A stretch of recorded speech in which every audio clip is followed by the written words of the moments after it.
I've always disliked you. Not going to work and not earning a single cent. Just sleeping at home all day. You might as well leave right now.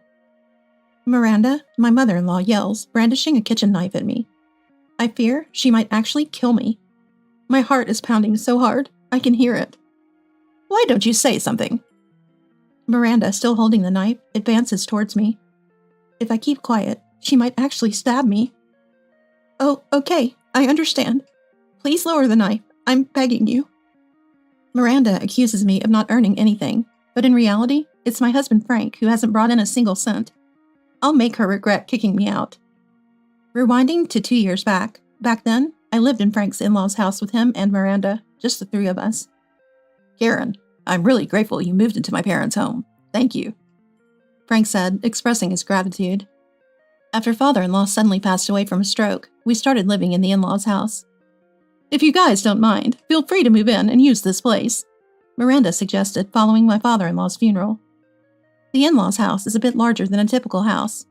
My father-in-law, who had worked his way up to a senior manager at an auto parts manufacturer, earned a decent income. Really? That would be great. If we could live in the parents' home, we're familiar with it, and I've been wanting to move out of the apartment. Frank was eager about Miranda's suggestion. Indeed, it wasn't a bad deal for us. Due to the impact of an infectious disease, Frank's company underwent major layoffs. Frank was among those laid off and is currently searching for a job while working part-time at a grocery store. I, on the other hand, work full-time at a securities firm, and my earnings are just enough to keep us afloat. Miranda, about living in the in-laws' house, I'd be really grateful if we could. Thank you. Thinking it a good opportunity, I decided to live in the in-laws' house. However, I wasn't very close with Miranda and hadn't talked much with her, so I was honestly anxious about living together. Could we get along? I wondered. Before moving into the in-laws' house, I discussed our future living situation with Frank. I haven't really talked much with Miranda, and I'm worried about whether we can get along. Don't worry. Even if things get bad with Mom, I'm on your side, Karen. Assured by Frank's words, I felt slightly relieved and moved into the in-laws' house a week later. Welcome. Feel free to make yourself at home. Miranda greeted us. Thank you. We appreciate your hospitality. Frank and I, starting our new life in the in-laws' house, had modest earnings and lived simply, but it was more comfortable than our previous apartment. On our days off, we could go out together, almost like when we were dating, a luxury we couldn't afford due to constant financial worries. I thought I could continue living happily with Frank in the in-laws' house. However, 3 months after we started living in the in-laws' house, Miranda's attitude towards me changed drastically. Karen, what's the idea of moving into my house and not doing any cleaning or laundry? What? I always do them when I get back from work. Although Miranda sometimes did the chores when I came home late from work, I usually took the initiative in cleaning and laundry. You're married to Frank and staying in my house. Shouldn't it be normal for you to take care of everything? Especially since you're living here. I thought, wasn't it you who suggested we move here? But I couldn't bring myself to argue with Miranda. I invited you to live here to lessen my burden, you know? Why can't you understand that without me having to spell it out? You're so slow. I had no idea Miranda felt that way. It was as if I was just a housekeeper. Stunned, I could only stand there speechless.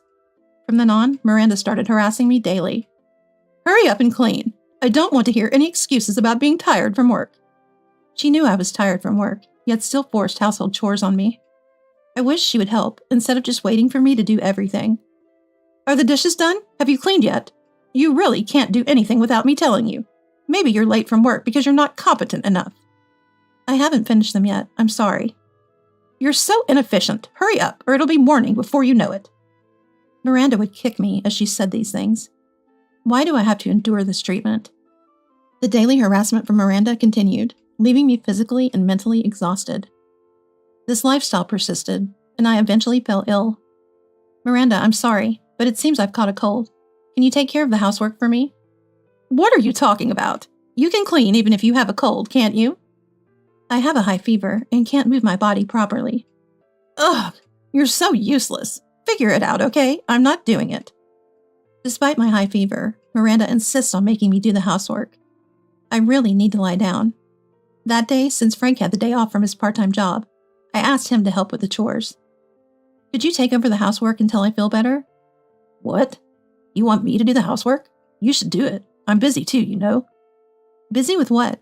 You're not working every day. You're just lounging around today. Hey, that's not fair. I'm desperately looking for a job. It doesn't look like it. I don't see you looking at job listings, and you quit your part-time job. Living in your parents' home, you're honestly too lazy.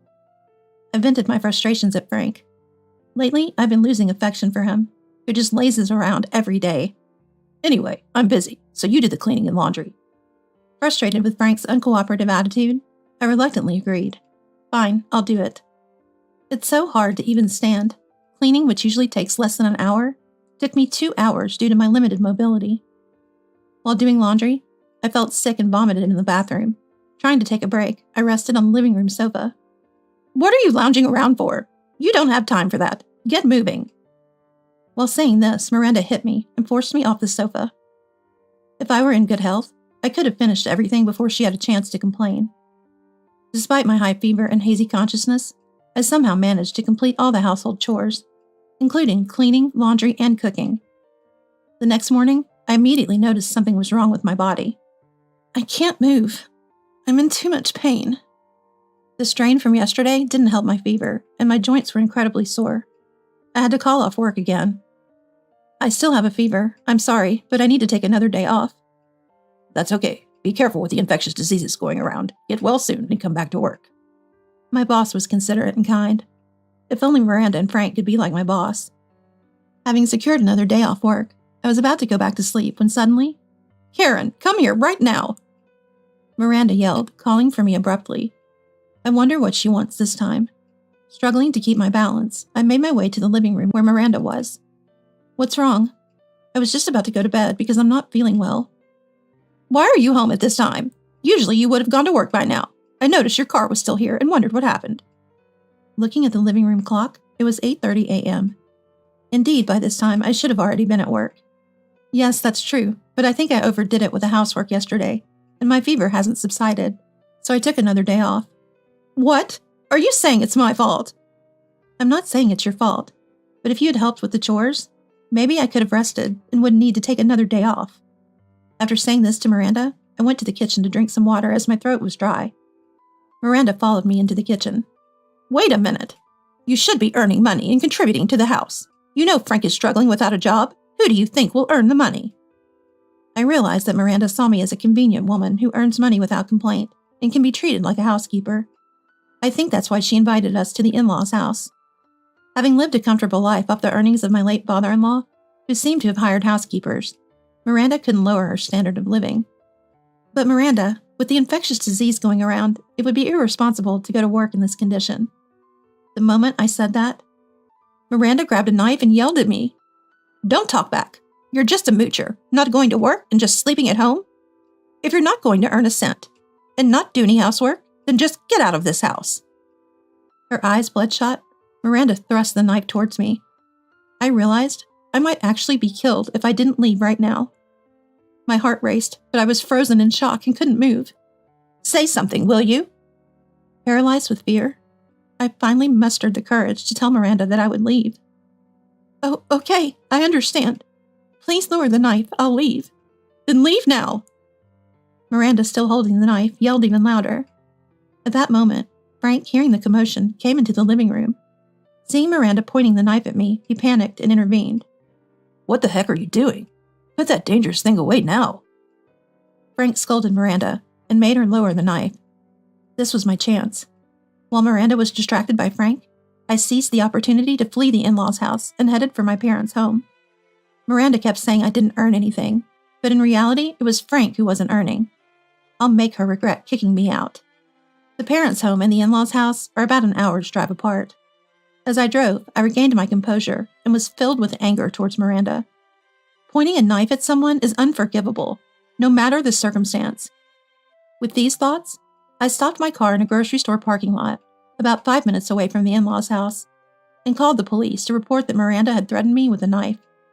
The police said they would go to the in-laws' house to talk to Miranda, but asked, Can we speak with you at the scene to get your account of what happened? What? Go back to that house? I thought I was going to be killed. I can't face Miranda again. It's too scary. It was a ridiculous idea. I had been terrified Miranda would kill me.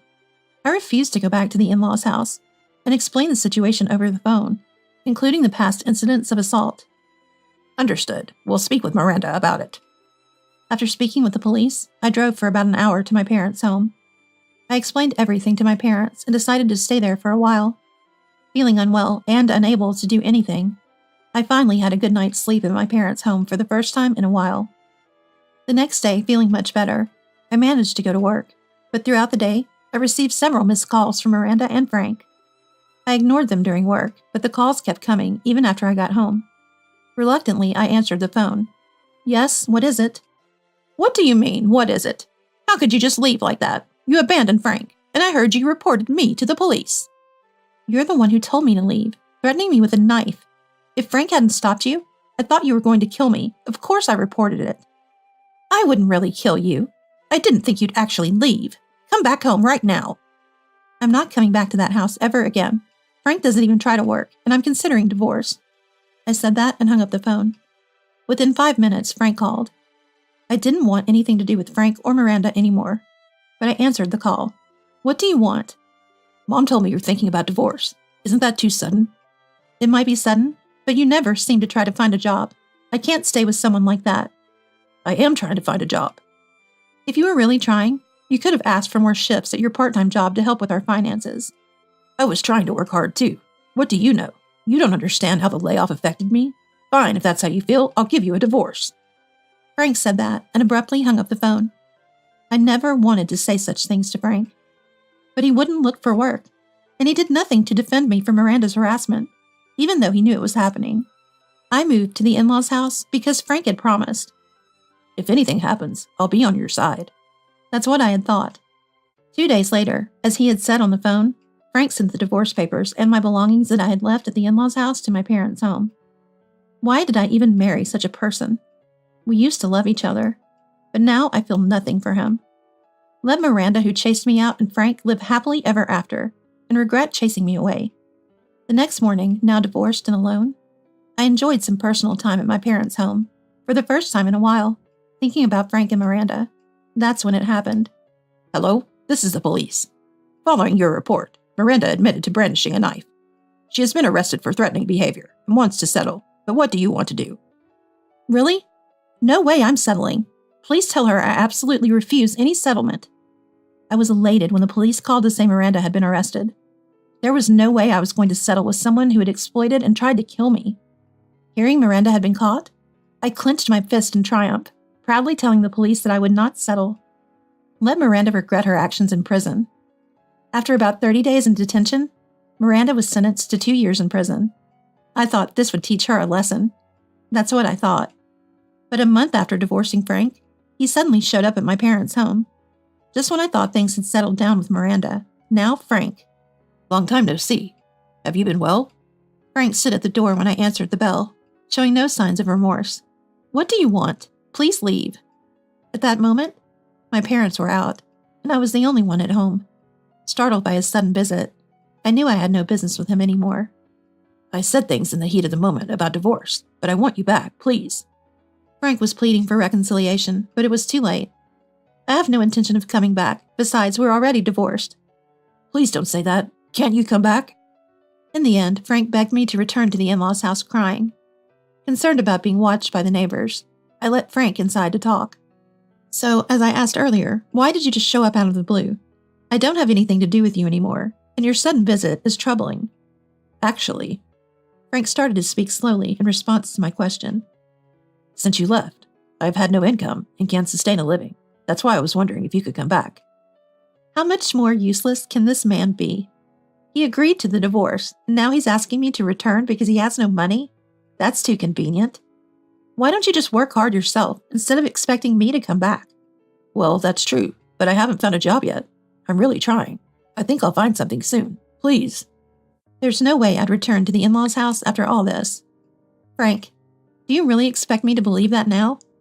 I've been asking you to work ever since we were married, and you still don't have a job. You probably think I'll come back if you say anything. There are plenty of part-time or contract jobs, even if you can't get a full-time one. It's clear you just don't want to work. Plus, Miranda threatened me with a knife, and I was genuinely scared. If I return to the in-laws' house, it'll be the same as before. I'll do all the chores while you do whatever you want, right? Even though Miranda is arrested for now. I won't let that happen again. Next time, I'll definitely be on your side. No, I'm sure Miranda will do the same thing again. It's not normal for a mother-in-law to threaten her daughter-in-law with a knife, right? I can't live with someone like that. Frank fell silent, having nothing to say. If you have nothing to say, then that proves my point. Can you leave now? Despite being asked to leave, Frank didn't move. My anger started to rise. I'm telling you to get out of this house! Startled by my shouting, Frank hurriedly left my parents' home.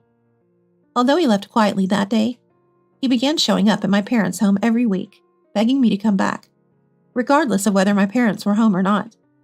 My parents even said his behavior was abnormal. Karen, just come back, will you? Frank's yelling could be heard from the doorstep one day.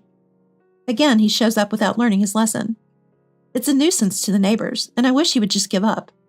No matter how many times he comes, the result will be the same. I'm not going back. Please stop.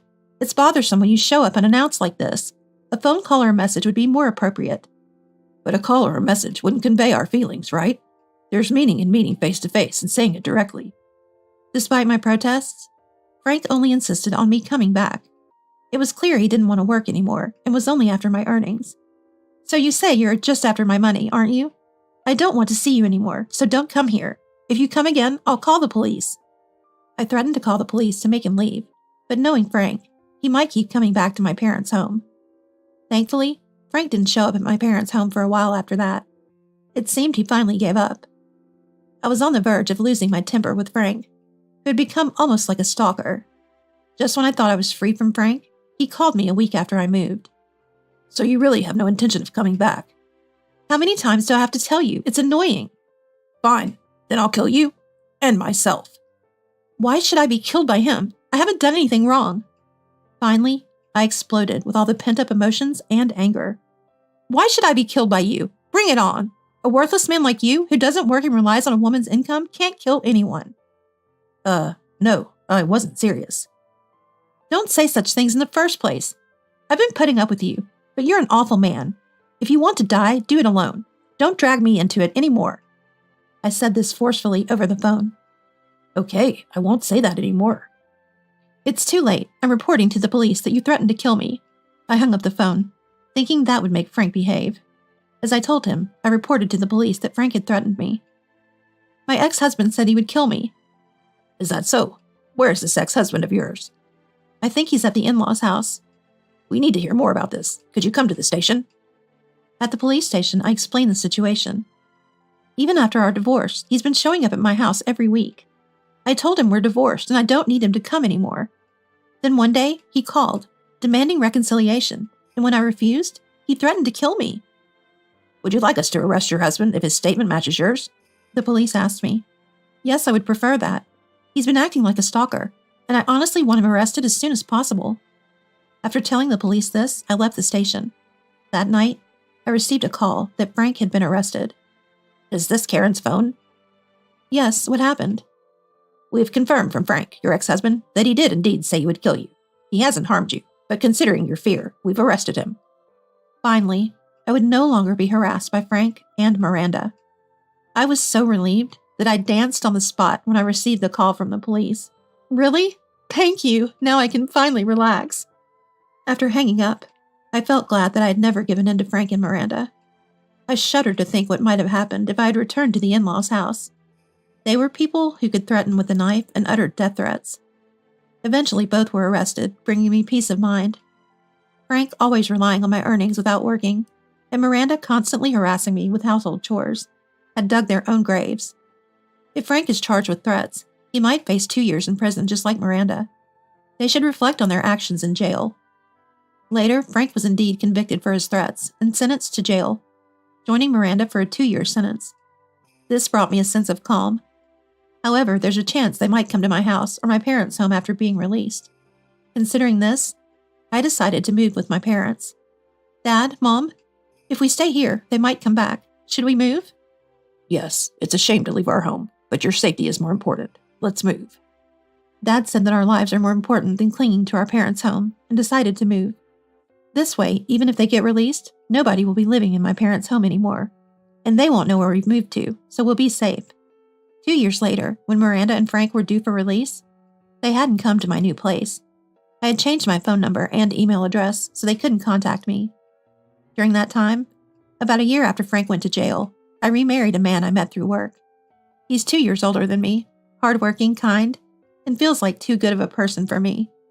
Unlike Frank, he actively helps with household chores. We are expecting a child and planning to build our home. With Frank, I couldn't even dream of such happiness. Now, I look forward to a happy and long life with my husband and our future child.